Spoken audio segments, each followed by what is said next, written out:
Hey, new patient group and Right Chat Nation. Welcome inside the broadcast booth. Brian right here. Welcome into episode 8 of season 6, episode 90 of the new patient group podcast overall. Hope your July finished wonderfully, and we are on to August, and 2023 just keeps rolling along. Today's going to be a good one as I get to talk about some things that I am very passionate in, give you some insights on some things. If you're a baseball fan, you'll probably enjoy some of these insights today. They'll probably even make more sense to you.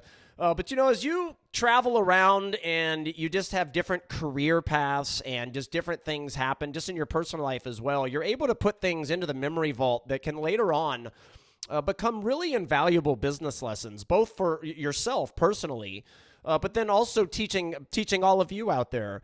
And today's one of those things. Yesterday I just took the family to a Italian restaurant that we really like, and a couple things happened at the Italian restaurant that fit in perfect for future podcasts. You just kind of have to have your eyes and ears open all the time, and there's just these constant things that can come to your mind to help your business, help yourself, just thrive out there. Well, today is one of those. If you look back, many of you know this. If you don't, I was an umpire in professional baseball for a while, and I also have my pilot's license, so I like to fly planes.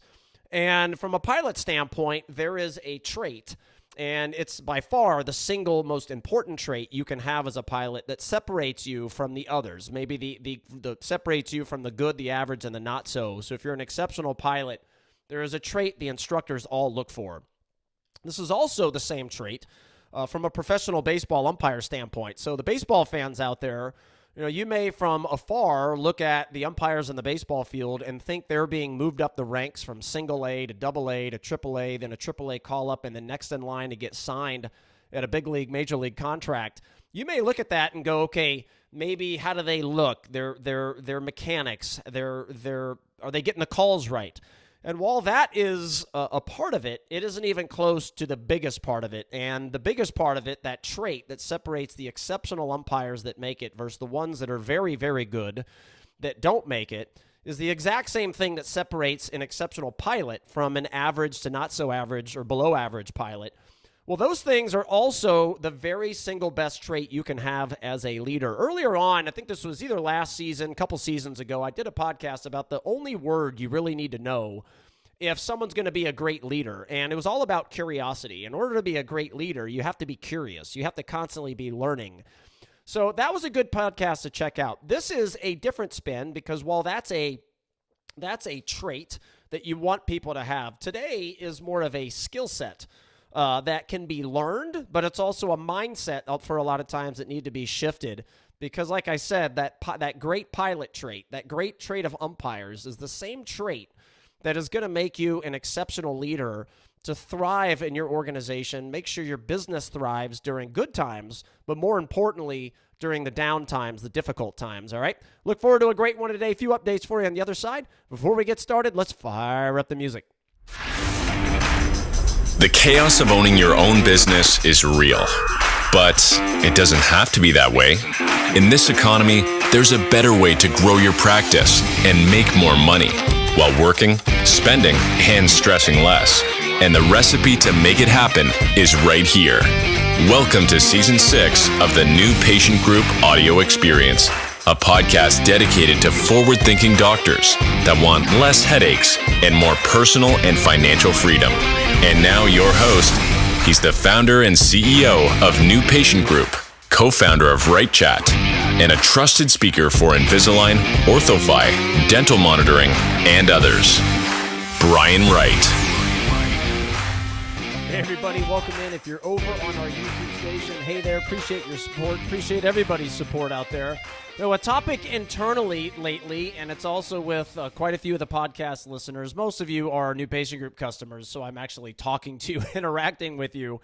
But a kind of a topic lately, and it has been a couple podcast listeners that aren't yet official customers of ours, is just the length of the podcast so far this season. And what I've talked to everybody about, and I'm pretty passionate about this, is one, I do not know how to intentionally make things shorter than they are. When I get back behind this mic, especially if this is your first time listening, this is intended to be a contemporary radio show. This is not really a podcast. This is you turning on your favorite host on the AM dial, if you will, And I go back here. It's a therapeutic thing for me. If I had my way, this would be something that I would be doing more of, just more courses, more content, more ideas.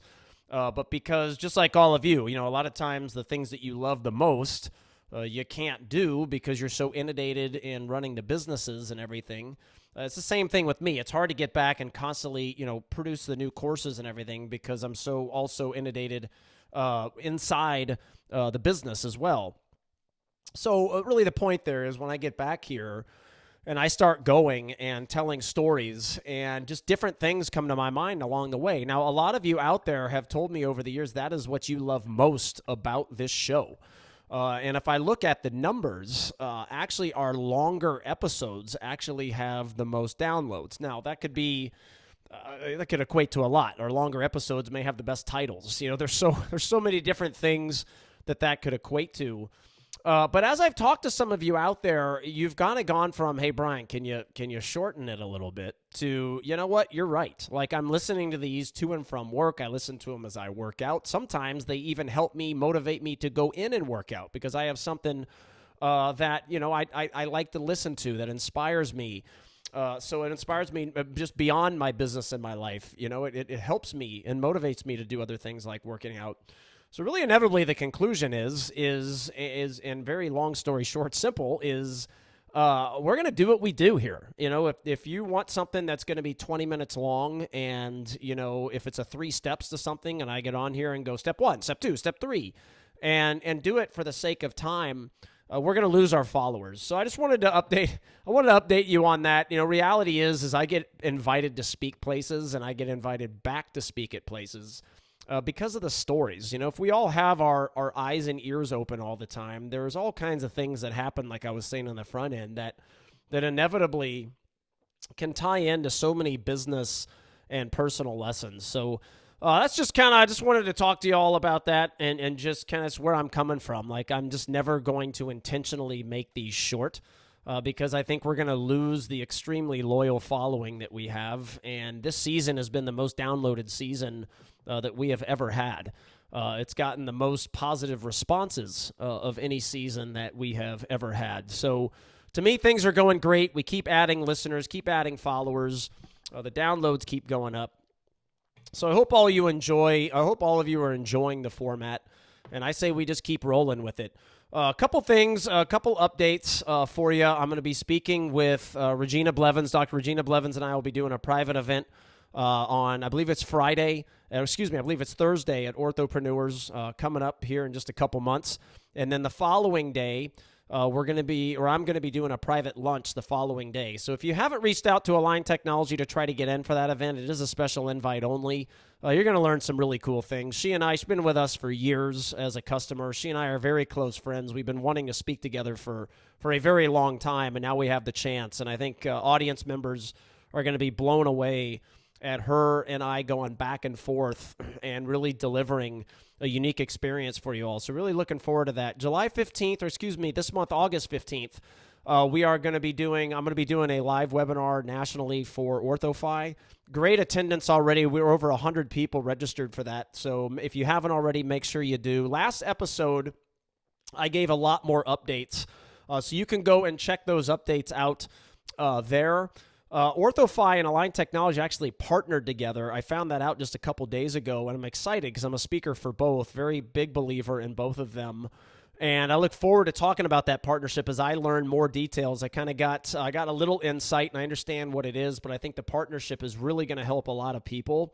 It's going to help with their lab fee. It's going to help with a lot of stuff. So I'm looking forward to being able to talk about that on here. Maybe have some guests from OrthoFi or Align to talk about it, get up on stage and talk about it. So that'll be great. Just getting back from Apple Creek Orthodontics in Wisconsin, just getting back from Matt Josie's practice over in Virginia. And what inspired me to do this episode, I've had this kind of on the docket for a while, and I just never... it's just you got to pick one every month, and you try to make that one as relevant to what's going on right now. And I think that as I tie stories in today, I think that it fits in perfectly with the down economy and the tougher times for a lot of you out there. Some are thriving. But even the ones that are thriving, you'd be thriving more if the economy was good. But some of you are rolling along, but a lot of you aren't. And I think that this will tie together very nicely into what's going on just with the state of orthodontics, and not just orthodontics. You know, all of you know that's the majority of our clientele out there, but you know, we have plenty of other types of doctors too, and the down economy affects them in very similar ways as it does the orthos. But I'm standing in the airport, and this was before I was leaving to fly to Virginia. And I'm standing in the airport. I'm in Johnson and Murphy. I'm a shoe guy. I wish I wasn't. They're kind of a waste. They're kind of a waste of money, but I like looking at them. You know, it's kind of like I'm a car guy. I like looking at cars. Doesn't mean you're going to buy them, but I like looking at them. So I'm in Johnson and Murphy. I'm looking at shoes. And standing next to me is this pilot for United. And he's, I could tell he's probably in his early 60s. And Congress actually just raised the retirement age to 67. So this actually happened after I was talking to him. His retirement age was 65. It's now 67. And he was 62, and we're talking about just planes and piloting, and, you know, I'd let him know that I had my license, and we're just talking back and forth about shoes. We just get into an organic discussion. And he brings up that he used to fly for Continental. So Continental was a great airline that I miss a lot. And Continental merged. It was more of a United bought Continental. But growing up, I grew up in a place called Kingwood on the north side of Houston, and I had quite a few of my friends dads were captains for Continental, and because Kingwood is a 10, 12-minute drive to Bush Intercontinental Airport, so it was just a convenient place for them to live and raise their family and all of that. So as we're talking, and I find out he used to fly for Continental, I say to the guy, so do you know Ray Combest? And he's like, oh, yeah, Ray. I love Ray. Yeah, I flew with him for years. Well, Ray Combest was my neighbor across the street growing up as a kid. Then I say, you know, do you know Dan Linder? He's, oh, Dan's crazy. I love Dan. Flew with him for years. And Dan Linder was the dad of one of my best friends growing up, Julie Linder. You know, so we're building this rapport, conversations going on, and I ask him out of the blue, so tell me what happened, you know, a few months ago with the United flight, the 787 Dreamliner going out of Maui. And he says, I got to go. And for those of you who don't know, and you can look this up, several months ago, there was a 787 Dreamliner going out of Maui that climbed out of the airport, got to about 3,000 feet, and then literally did a nosedive towards the water. And the pilots recovered and saved the plane from hitting the water and killing everybody. They recovered it it was right around 500 to 800 feet. They were able to get the nose back up and start climbing. And then they flew the course and landed. I can't remember where they were headed. I want to say San Francisco, but it doesn't matter. They landed without any other events, landed normally in San Fran or wherever it was. So I've been searching online ever since that happened, waiting for the FAA investigation, something to come out. And, you know, he's running off. Like, this is, and the second he did that, I'm going, okay, this is something to do with pilot error. Otherwise, he's not going to react that way. But he stops and he turns around and he goes, do you really want to know?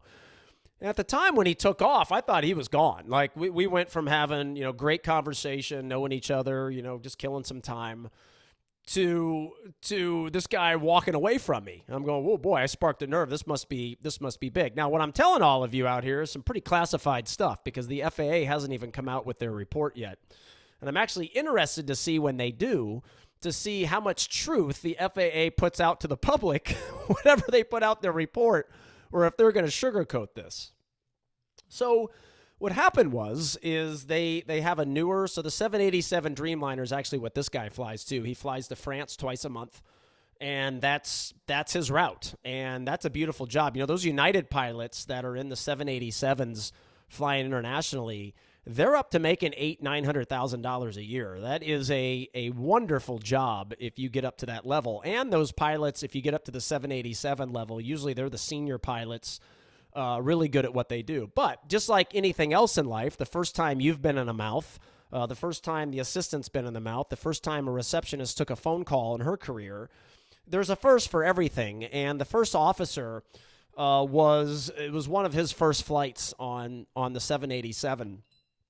So we're sitting here talking. The guy's telling me the story and they're lining up, on the runway, and the captain's calling for a flap 15 takeoff, which I'm not going to get into all of that and bore all of you with. But the flap 15 takeoff isn't always what you do, okay? There's other types of flap settings for takeoffs on the Dreamliners, other planes, etc. Calls for flap 15 settings. Co-pilot, first officer, puts it into the proper position. They get cleared for takeoff, and they go. Everything's looking good. They rotate. Plane climbs in the air, gets to, around 3,000 feet, and the pilot calls for flaps 5. So the first officer is looking down, and this is where, they call it getting behind the plane, and this is even more important if you're a private pilot, because a lot of times you're flying yourself, right? There is nobody else to look and check and second check and make sure you're doing all the right things. You're doing it yourself, which is an added risk just in itself. But he calls for flaps 5, and the co-pilot, first officer, gets behind the plane. And what that means is that you're searching, you're thinking. Air traffic control told you something, and then you're trying to think it over in your head, and then you're looking for the right dials. And then by then, when you find the right dials, you're already being told something else by air traffic control, and you're just behind. And when you're playing catch-up, and this is whether it be in the cockpit or in your business or in life, when you're playing catch-up and you're reactive, it always takes more effort. It also doesn't produce as good results. And that's what they call getting behind the plane when you're a pilot. You're just constantly chasing and trying to catch up. It just puts you in a difficult position. And where you want to be is ahead of the plane. And part of the way you get ahead of the plane and anticipation and things like that is knowing exactly where everything is. And you think on the surface at a 787 level, which is the top airplane, from a global travel standpoint, and if you fly a lot, you're going to be on them even if you're just in the United States, because a lot of times you'll get on one and they're trying to fly it into one of their hubs because it's then going to take off and go globally. So I don't travel globally much, but I'm on 787s quite a bit with United. Because I leave one of their big hubs here in Houston, and I go into a lot of their big hubs around the country. So like I said, sometimes they're just trying to get it to another hub to then go internationally. So familiar with the plane. And the story just keeps getting better and better, because as the first officer is reaching down looking for and remember, first officer on the right side of the plane. So he's looking down, and he's looking with his left hand. He's kind of searching through. Imagine kind of with your index finger as you're reading and you're kind of pointing to the words. If he's looking down, kind of pointing around, and he calls out, "I can't find it. I haven't done this before. I'm not exactly sure what to do here." So here's a trained pilot flying hundreds upon hundreds of people around that gets in the weeds, gets behind the plane, and is looking for the right setting. And he cannot find the right setting on the flaps. Now, meanwhile, while he's doing this, the autopilot's already engaged. So when you fly commercially, the autopilot engages very quickly after takeoff. And if you're flying with me from a private pilot standpoint, it would be the same way. We have a very good autopilot on board our plane, and that thing is on. Unless it's, if it's perfectly beautiful out and you're going for a spin with your kid or whatever, that's not the case. But, when the weather's not great, or if you have passengers, the autopilot in our plane would be on very quickly after takeoff. So by now the autopilot's on, everything is fine, but this pilot's saying, "I can't find it," with his left index finger. Now, while he's kind of in chaotic mode and trying to find this, the captain's like, "Come on, let's go. Flaps 5, right?" The captain's pushing him a little bit, as he should. So he's repeating himself, "I can't find it. I don't know what to do." While he's doing this with his left hand, he inadvertently is sticking out his right hand and pushing the yoke in and nosediving the plane. Now, what happens on airplanes is the second you make a manual input to the yoke, as an example, the steering wheel, it disengages the autopilot instantly, right? And there's this beep, beep, beep sound that comes on that notifies the pilots that the autopilot is disengaging. So you've got a first officer that is searching hard for the right flap setting, and with his right arm extends out, hits the yoke, and is pushing the yoke in hard. And the plane is nosediving towards the ocean. Now, for a second here, imagine the captain, who then is wondering what the hell's going on. Why is this plane nosediving? Autopilot's on, everything. And this is how it can get crazy up there very quickly. And it took the captain just a bit to go, oh, crap. And it doesn't take long. You know, if you're at 3,000 feet and you're traveling a few hundred miles per hour all the way up to 550 plus miles per hour, it does not take long to go from 3,000 feet and a nosedive down to the water. Like, we're talking a few seconds kind of thing. So the captain, as the plane is nosediving, realizes the autopilot's been disengaged. The first officer is pushing in still with his hand, nosediving the plane. And the captain regains control of the plane, regains the proper flap settings, and they're able to climb, and they almost hit the ocean.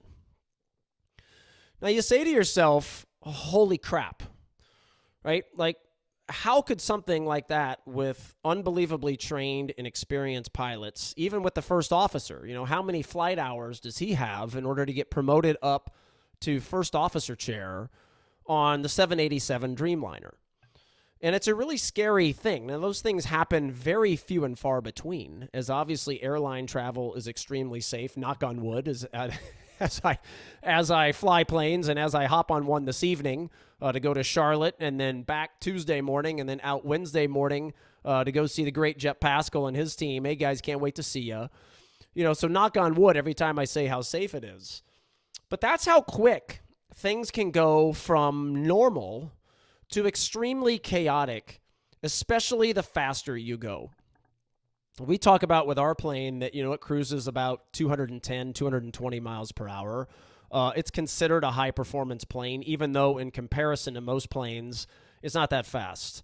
But when things are happening at 220 miles per hour, they still happen fast. And the next step up, hopefully that we get some days, probably a 280 to 290 type mile per hour plane. And the faster you go, the faster things happen, the more ahead of the plane you have to be. But the reality of the situation is when this chaos happens, this is what separates the amazing pilots from the average pilots. Most of the time flying a plane, when the plane is working right, which it's almost always is in the private world or commercial world, if you see an accident or something crazy happen, it's almost always human error. And the differentiation between the exceptional, the ones that are flying you around commercially, that is, especially in the captain's chair, versus a lot of the ones that would be private, is the ability to remain calm and lead and stick with your vision when things are chaotic. A long time ago, when I was umpiring in professional baseball, I was going into my second season. So my rookie year, I was in the Arizona League. I remember people telling me when I went out there, they're like, it's the dry heat. You know, you'll love it. And as much as, you know, the Arizona League, you're in Scottsdale, Peoria, a lot of the other minor league, you know, you're just kind of traveling around, but you're right there. You're stationary. You're not hopping on planes or driving in cars to different cities and things like that. You're pretty stationary. You're in one hotel the whole season, that is. And I remember getting there, and the games were at, you know, God forbid they be at 8 in the morning, right? The games they're at noon and 2 o'clock and 1 and 11:30. I remember my dad coming in there, and he was so proud that the very first game he saw me, he got to come on the field, and he was a big baseball fan, and that's when he kind of hit him like, hey, this is really cool. Like, my son's in pro ball, and, you know, I'm taking him on the field, and he's talking with the players and things like that. I remember my dad, you know, remember we're coming from Houston, right? So Houston's obviously hot. I remember my dad just going, holy shit, get me out of here, man. I'm going to watch you work the plate, and I'm done. I'm not coming back here. And it was like that. You're like drenched in sweat if you're working the plate by, you know, the first, you know, middle of the first inning, middle of the second inning. And at that point, you have so much sweat going, it's actually cooling you off, but it's just, the heat is terrible. So that was my rookie year. And then the second year, I was going into the Appalachian League, which is in North Carolina, Virginia, and Tennessee. And going into that year, though, they put me in spring training over in St. Pete. And St. Pete, the New York Yankees and Tampa Bay Devil Rays share a minor league complex there. So if you're a football fan and you're ever watching the Tampa Bay Buccaneers play football, you know they have a giant pirate ship at one end of their stadium. Well, right beyond that pirate ship is the minor league facility for the Yankees and the Tampa Bay Devil Rays. So if you're working home plate, you're looking out over, I believe it's like left center field, right beyond the fence. You're looking at that pirate ship. So next time you see it, you know that, you know, right below there is the minor league facility. And I mean, it's a really cool feeling your first spring training. I mean, you kind of feel like you're really getting in it, and you're really realizing the ins and outs of how much of a business it actually is. It's a business that has a game played in it a few hours a day. And I remember, so it was, I don't know, a few weeks into spring training, one of the things you start to get when you start to get to those levels is you get a lot of the big leaguers come down, and they are on, they could be on rehab stints from injuries, or they could just be coming down to work on a couple things, prepping for the season. Well, I had the plate a few weeks into that spring training, and so we're at the plate meeting, and one of the managers are like, "Hey, Bri, you've got Andy Pettit today. Just wanted to let you know."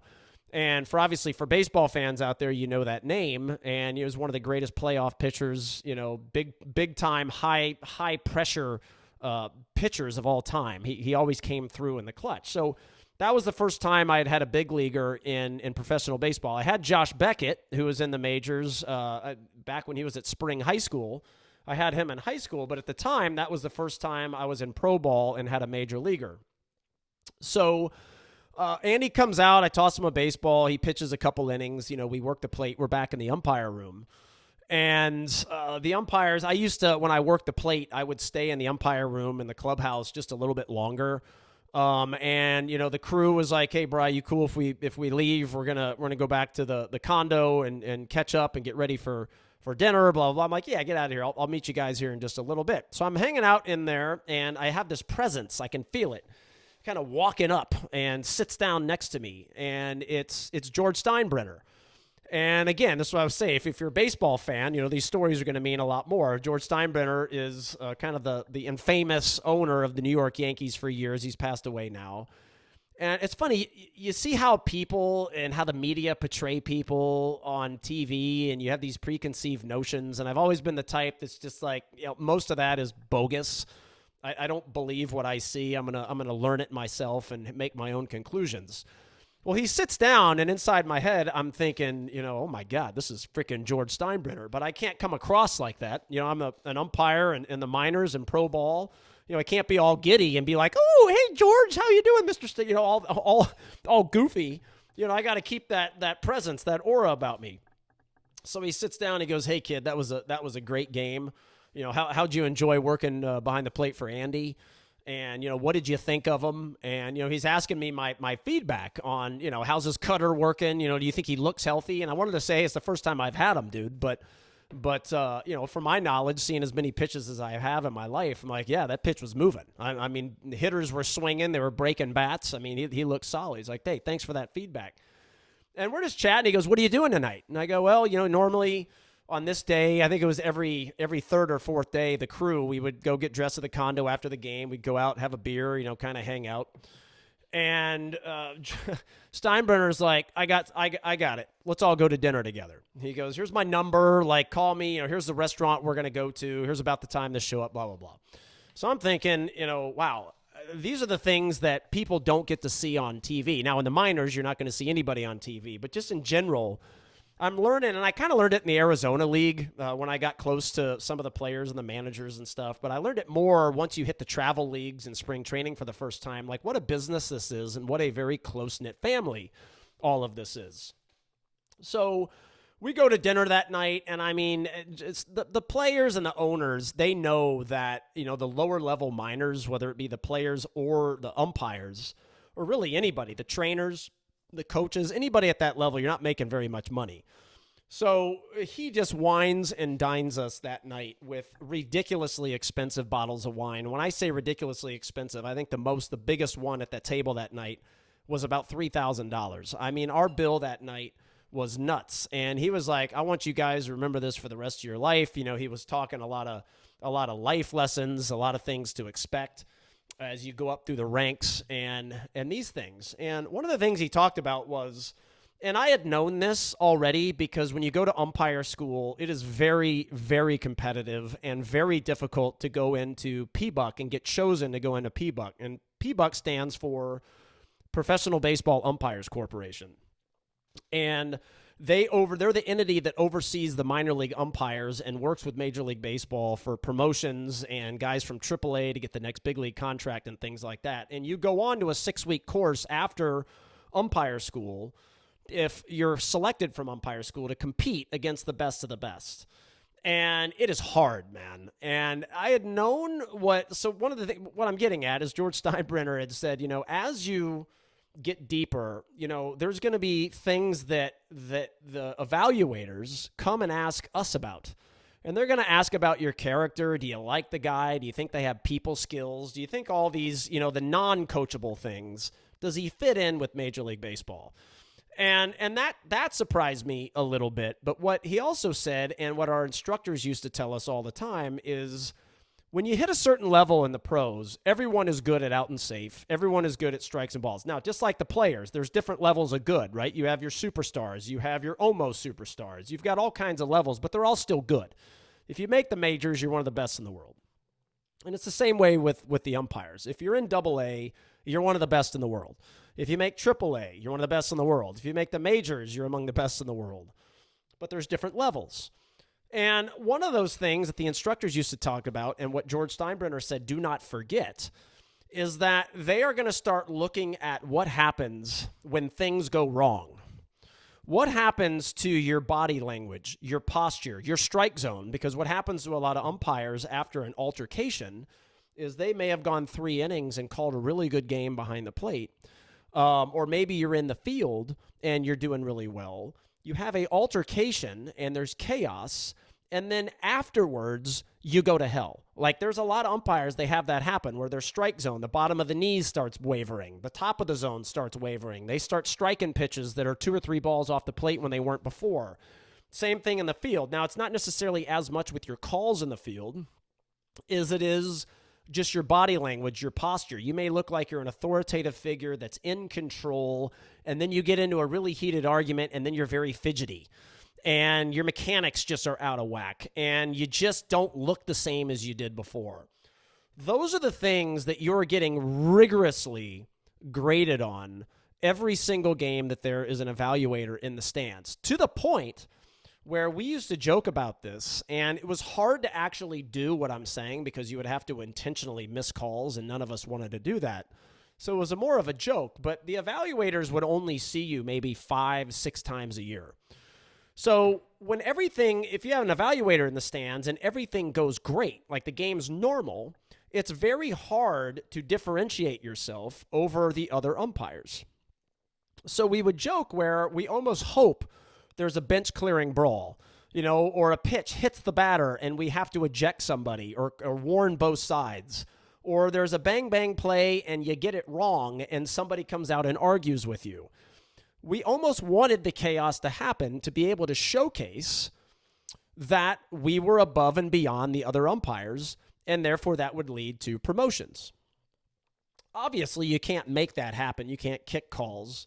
But you get the point. Now, in the plane world, whenever you're flying with an instructor, they can make the chaos happen, and they do. They will pull the engine power. They will, put drapes over the window to where you can't see, to where you're purely on instruments.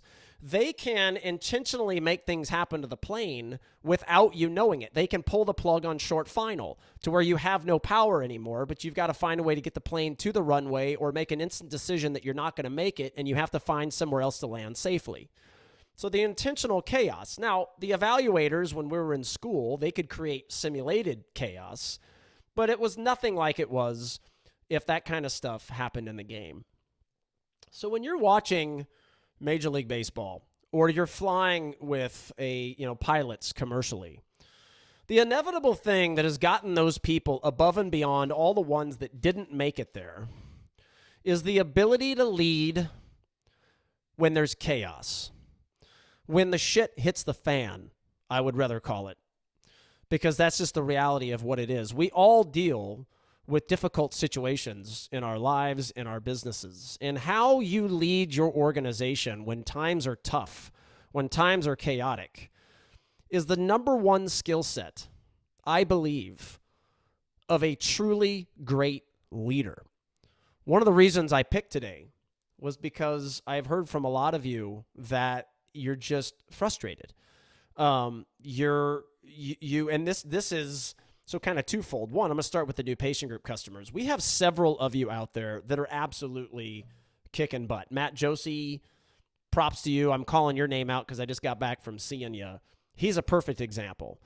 I make the comment many times that he's such a learning junkie that, and not just clinically, right? A lot of you out there are learning junkies clinically, but you're not that way on what makes up 80, 90% of your small business, and that has nothing to do with clinical at all, and you're not there. He's a learning junkie on both sides. And any practice that comes along in his area in Virginia and decides to open up their doors, they're screwed. He's going to dominate them because of those reasons. And what he does very well during difficult times is lead his organization well. The other one that's, the part of the new patient group piece is in our mastermind, I'll throw out a lot of, hey, congratulations, Matt Josie, on your best June ever. Congratulations, Rob Schaefer, on your best, whatever month ever. Congratulations. And we give props to the docs. And we're doing that because we want the other ones to see, hey, during a down economy, you can still kick butt. But the challenge for some out there is they see these ones kicking butt and they feel like they're doing a lot of the same things and doing them well. Why is it not working? And my comment back is, one, it is working because you're either experiencing growth or you're at least breaking even when the orthodontic industry and other industries are having their you-know-what handed to them last year and this year, and those people are trying to advertise, which is the worst mistake you can make in a down economy. That's a podcast from a couple seasons ago. Maybe last season, but I think 2 or 3 seasons ago. One of the differences that I see between a practice that is executing on a lot of our program very well is how the leadership team is handling the difficult moments. Conversion may be a little bit down because the people are thinking about it a little bit more. Maybe you're having more price shoppers because people are more price sensitive because they, I think I said this on last podcast, the average American only has $600, $700 in their savings account. Yet you think you're going to charge $1,500 as your down payment for aligners to allow people to start? It's asinine. It doesn't work. It doesn't work. That doesn't even work as well during a good economy. It's the opposite of being flexible.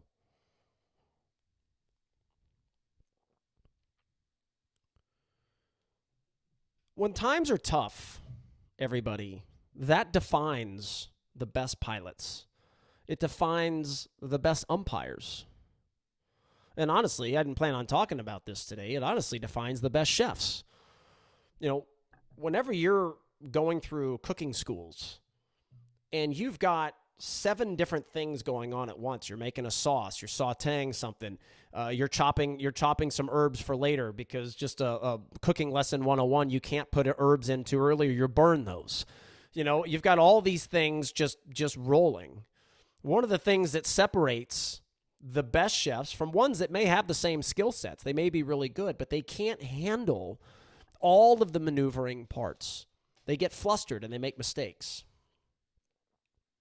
Now, thankfully for all of us as business owners, our mistakes isn't going to kill anybody like a pilot.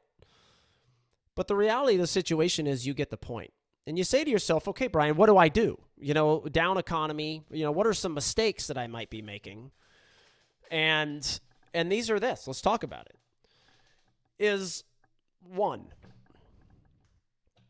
you have to stop talking numbers around your team. This type of comment, this type of discussion, okay, guys, we're struggling. We're 30,000 behind our production goal for this month, and we're 35,000 behind our collection goal. We don't have enough new patients.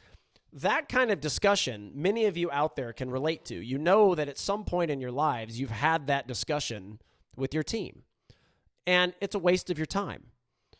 You can't force, in a down economy, people to go search in Google for things that they don't have the money to spend.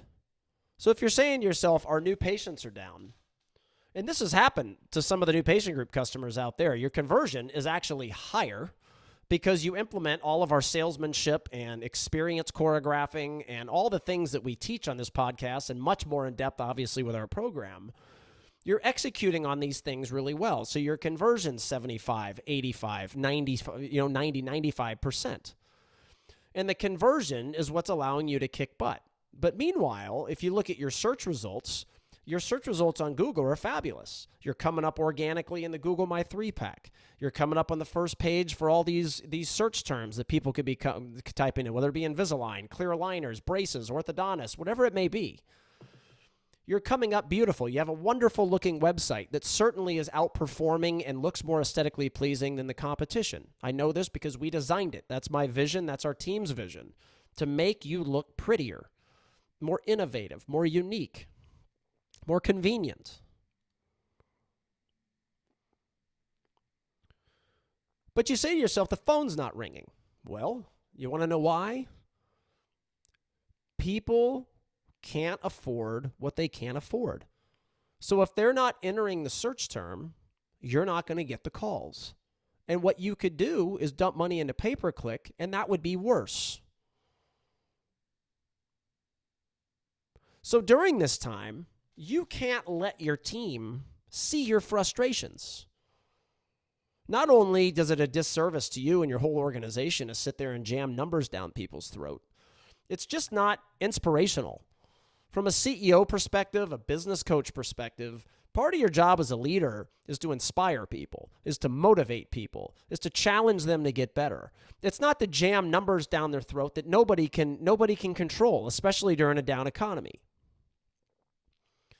The other one that you can't do is show your frustrations. And this is so much easier said than done because, especially, as I said, like if everything's going well, you're happy with your practice, things are rolling for you, it's easy to be a great leader. It's easy to fly the plane. It's easy to umpire a good game. Or maybe not easy, but certainly easier. But when things are not going the way you want them to go, and you are clearly frustrated, and that could be from, the whack job states out there paying people to stay home, so you can't find anybody, or you can't find anybody good, or you just trained somebody you thought was good, and then they quit, or you trained somebody that was good, and they got pregnant and have to take time off, or whatever it might be. Whatever the headaches as a business owner, it is extremely difficult when those headaches come to fruition to not show them to your team. I'm at fault of that. I'm better than I used to be, probably better than I ever have been before, to where at least I hide it. There's certain people in the organization I'll vent to, but in front of the whole team, it's my job to say, here's the vision. Here's, kind of the state of the union. Here's what we're going to do to get better. Here's some new ideas. Here's some struggles I see some of you having and some expectations on getting better that you're going to be held accountable to. That's a leader. Showcasing empathy. Not saying, hey, Mary, why are your numbers down? I'm tired of this. We got to get more. Your sales have got to go up. No, actually saying, hey, Mary, you normally do a fantastic job. And I've noticed that some of the numbers are down. And I'm worried about you. Is this has happened a couple months now. Is everything okay? Like talk to me. Boom. You see the leadership there with empathy, which is a podcast at some point in itself, is learning to lead with empathy. And there's a great story from one of our longtime customers and their treatment coordinator that I'm going to talk specifically about in that episode. You can see, and this is whether it's my company, RightChat, or my other company, New Patient Group, you can see it's not about numbers. It's about inspiration, motivation, vision. What can we do differently to get through some of these harder times? How can we challenge ourselves to make the patient experience better today than it was yesterday? How can we challenge ourselves to follow up with people that were here and said, let me think about it, better today than we used to do? How can we manage our OBS list better? How can we greet people better when they walk through the door? All the things that you can control. That's what a great leader makes sure is happening in their organization. And by the way, that's what a great leader does, especially when times are tough, is refocus around the things you can control, no matter how hard it may be. Because no matter what you can control, if you're doing that well, sometimes the things you can't control just always seem like they're going against you. I've had those moments. I've had those stretches I have found in my career that they kind of just go in streaks for whatever reason. Like, hey, okay, I'm on kind of a good lucky streak. Things are happening. And then it's like, uh-oh, one bad thing and another bad thing and another bad thing. And those are the things, again, that absolutely, unequivocally separate the best leaders from the worst leaders, is how you manage the chaos inside your organization. Does it fluster you? Do you get frustrated? Do you waver on your decision making? Do you say one thing in front of one team member because it's easier for you to not have the difficult conversation, but have another conversation from another team member that tells them something different? How you lead your organization during the most difficult times will determine how your organization thrives during those difficult times. Do you come out stronger? Because I hate to tell you, you don't get stronger when things are great.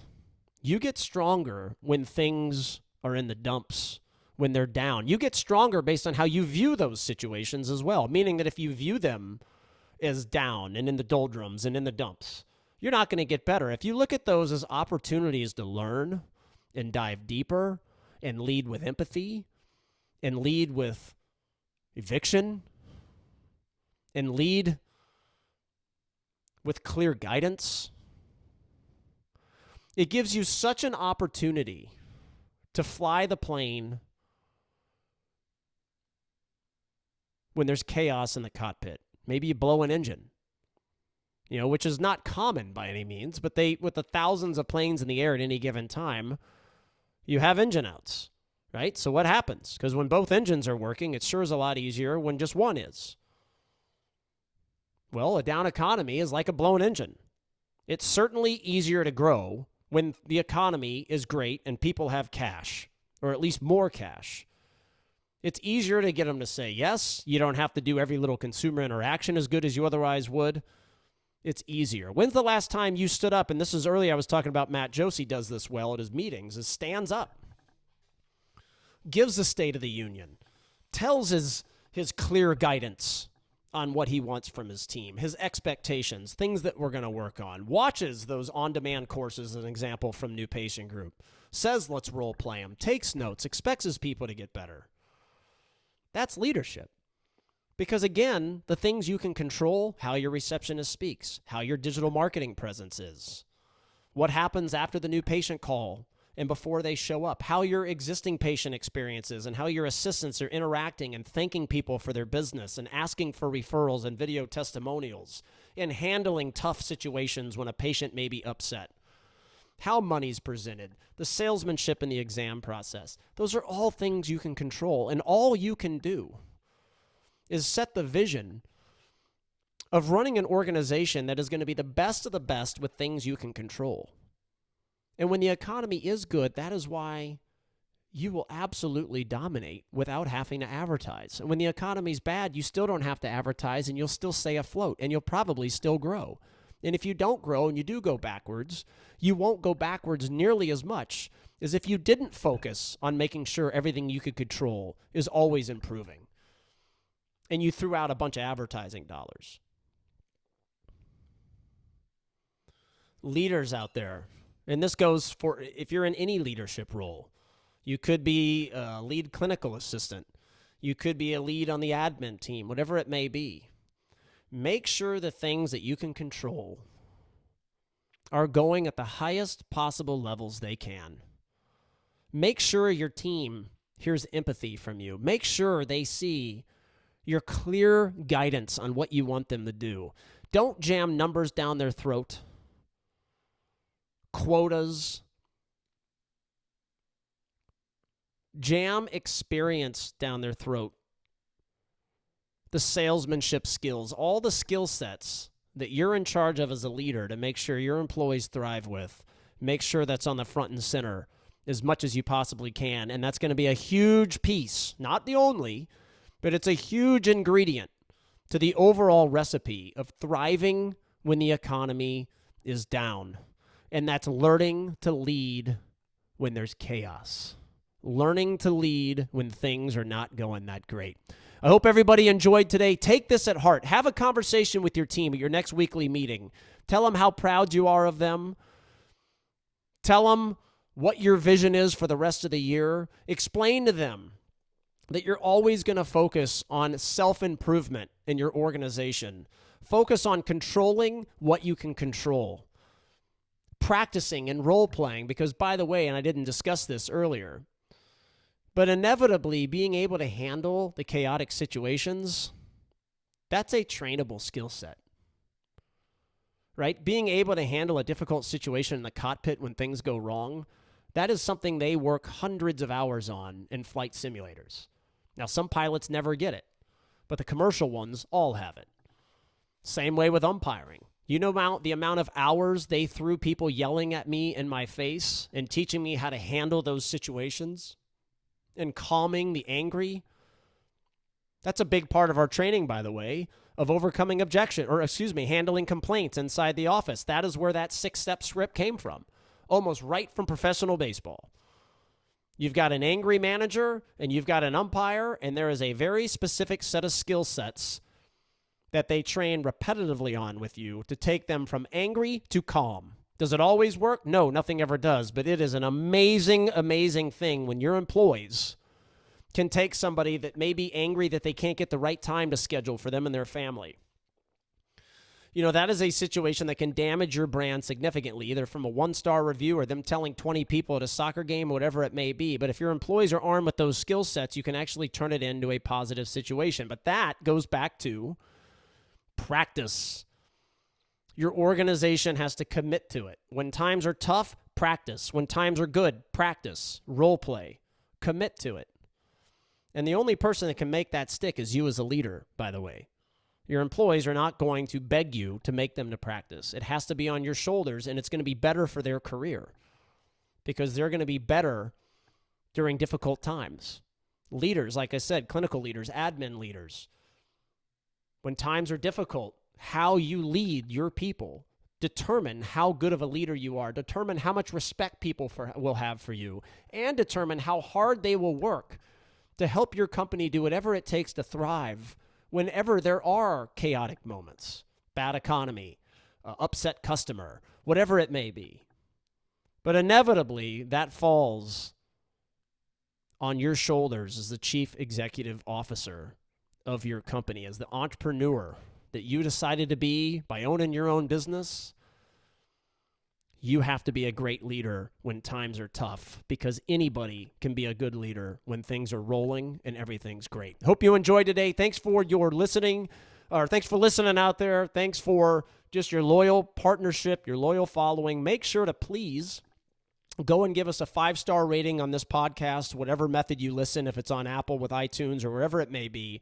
Please give us a 5-star review of the podcast, and also hit Google. Give us a nice 5-star review on Google, okay? We'll see you back here in September for episode 91. Until then, have a great month, everybody. We'll talk to everybody soon. Bye-bye. Hey, this is Brian Wright. Thank you so much for listening, and please visit newpatientgroup.com/free courses to get our latest on-demand video trainings for free. These are shot in 4K, exceptional quality, and we really want you to test out our content. So just go to newpatientgroup.com/free courses, sign up, and you'll learn some really amazing things. We would also like to answer your new patient phone calls with my company, RightChat. We can be the primary and answer all of them, or we can be your saving grace, where the ones you miss, we will answer them as we're sitting at your front desk, your own employee, remotely log into your software and schedule that new patient, and they never even know a third party answered. It's a revolutionizing the answering service industry, and honestly made call services and answering services completely obsolete, because nobody will leave a message in this new economy. So if you use a call center or an answering service, switch to RightChat as a game changer. We'll do it for 2 months free. We have our own in-house IT team that will hook everything up for you. Your software, your phones, your phone number, you don't have to change anything. The onboarding is simple. We make sure that process is streamlined. And when you hear my agents answer that new patient call, you're never going to want your own team to do it. And it'll be a great training when you listen to us. We'll be a great training to get your own people trained as well. Okay, so look forward to helping you out. I ask that you please write a 5-star review about the New Patient Group podcast on Apple or wherever you're listening to the podcast. And also write a 5-star review about New Patient Group and RightChat online. That would really help us out. If you're watching on YouTube, give a thumbs up to the video, subscribe to our channel, put some comments in there. how much you like it. And I would personally like to offer you your own free business and practice consultation with me so we can chat about your business and I can personally prescribe something that is really going to help you thrive in this new economy of competition, commoditization, and consumerism. Once again, thanks for your support. We'll see everybody soon. Bye-bye.